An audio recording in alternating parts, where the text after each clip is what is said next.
Yamo Akaba, Adom TV, Bedroom Health Tips, Yamisha Omre, any other day. I'll treat effect of ulcer home common. A share dear baby and complications, see dog the Maye. A quite many of so a treating. Any doctor do what in a teardrum, and point homeopathic clinic now. A sauce cinema you do come away. Dog Yana said, now you're more cover, fire fat treatment in them. You might say, your castle ulcer, said the Sikan, you see yam, Kuraba, ni Padas yam. Na ye hu ye pa se di kura bada won na mo a wan hwe ni ye a ekro ni timi tua ni timi twa won nan na sa na ekro ni timi twa won sunu mu ama ekofa nsem bebre ba ma obi kwa timi nya internal bleeding se de no ai kan ye no obu abeja na nan na moja e moja no nya bright moja wo enya moja se de sikan twa wo bo so wo de ni tum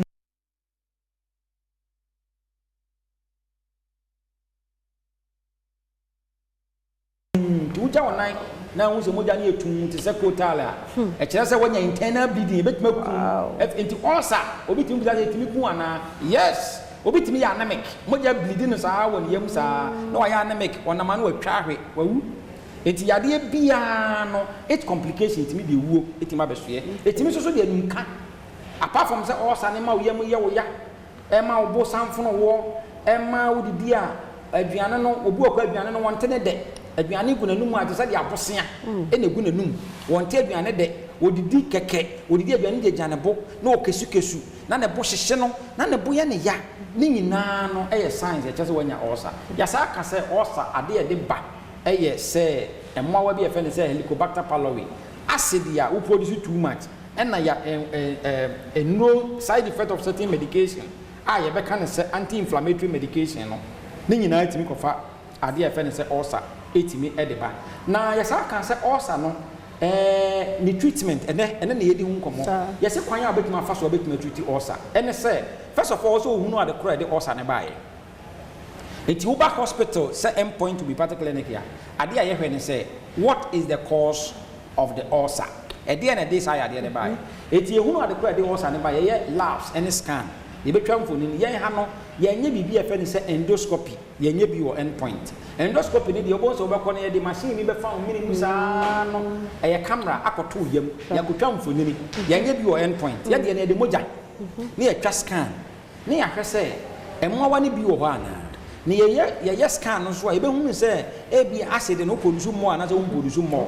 ni ye hunu se acid na de sa de ne ba ye ma wonuro ni ya twa afinnuane a emma acid e produce enwane bebre we produce a lot of acid beans e produce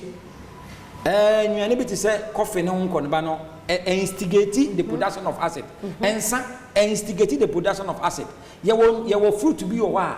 oranges pineapple grapes ene sa no nyina no ni nyina wo no udi a eno so instigate e ji say wo de no say acid ene boro so a ye make sure say enwane a e containing acid ye twon free so enam say wo yam so ye kuro ni susu ntino end point twon free nwane bi ho enwane a ye srade enwane efisɛ srade na sa wo nam meat ya meat no uni stomach ulcer kra no a it take be 4 hours or more ansa na meat ya digest enti obi a wo acid no obi a wo stomach ulcer ye ma wo meat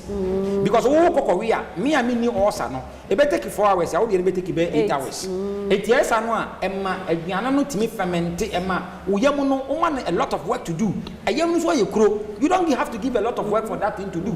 enti eno no ye normal ye timi e da ehwe so enam se kuro ba wo yam no enti no ye onwane spices bi wo so a emma aggravate the pains mako ginger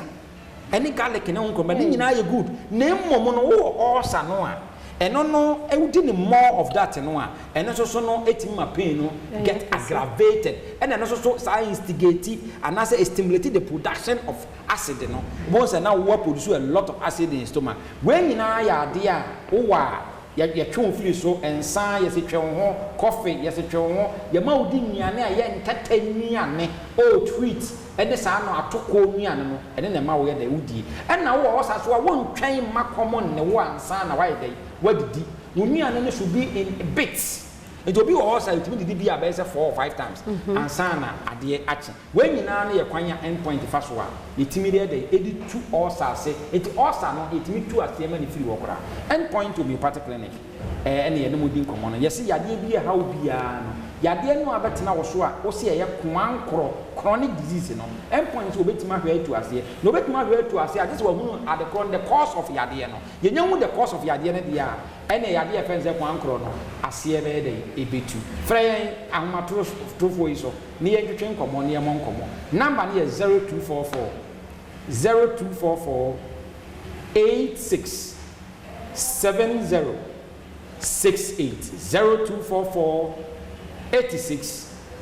70